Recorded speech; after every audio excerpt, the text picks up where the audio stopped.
This is Duke University.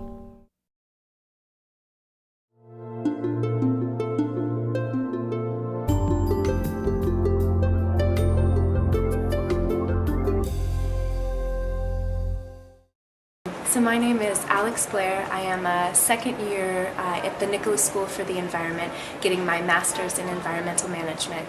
And I received the Duke Center for Human Rights grant for research I did over the summer for my master's project, which is looking at women in Bwindi, Uganda, and how they use natural resources and how conservation either impacts them positively or impacts them negatively.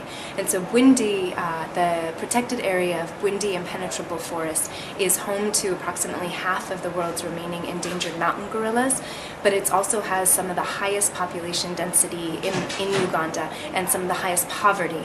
And so traditionally in the evolution of conservation, in the last couple of decades, people have started paying more attention to local voices, integrating local communities into decisions about conservation management. But it's not enough to just lump all local people into one group, because men and women use natural resources very, very differently.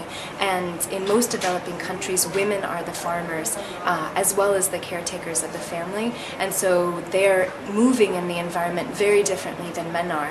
And so a lot of the challenges that come with creating a protected area for conservation fall as a burden on women. So they're searching for firewood, they're gathering water, they're the ones farming. So in the case of Bwindi, there's a lot of wildlife conflict with gorillas raiding the crops that the women farm, and they depend almost 100% on that food to feed themselves and their family.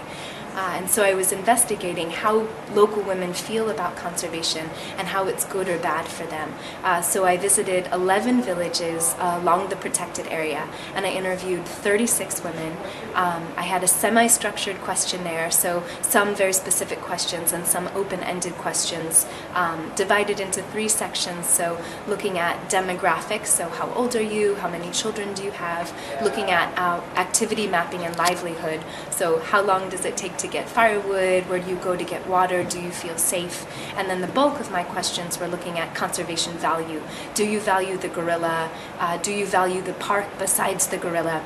And what I found was that almost 100% of women valued the gorilla as an economic resource because it brings tourists. And so not so much as foreigners that we value the gorilla for its intrinsic value. We call it charismatic megafauna. Like, it should exist, therefore we need to protect it.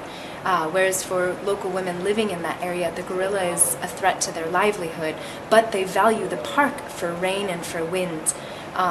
And so looking at some of their answers, what I found is that 100% of them want education for their children, and they want tree planting because they don't have enough firewood. So my recommendations out of this project are for the park and the conservation management to listen more to women. And the way this all relates to human rights is because in order to do conservation well, we have to be paying attention to what the needs of the local people are, and we have to be listening to women and what their needs are. And I think that human rights is not often part of conservation. We think of the gorilla, we don't think of what the local women need, and I think that they can work together so that we can have very successful, sustainable conservation. Produced by Duke University, online at duke.edu.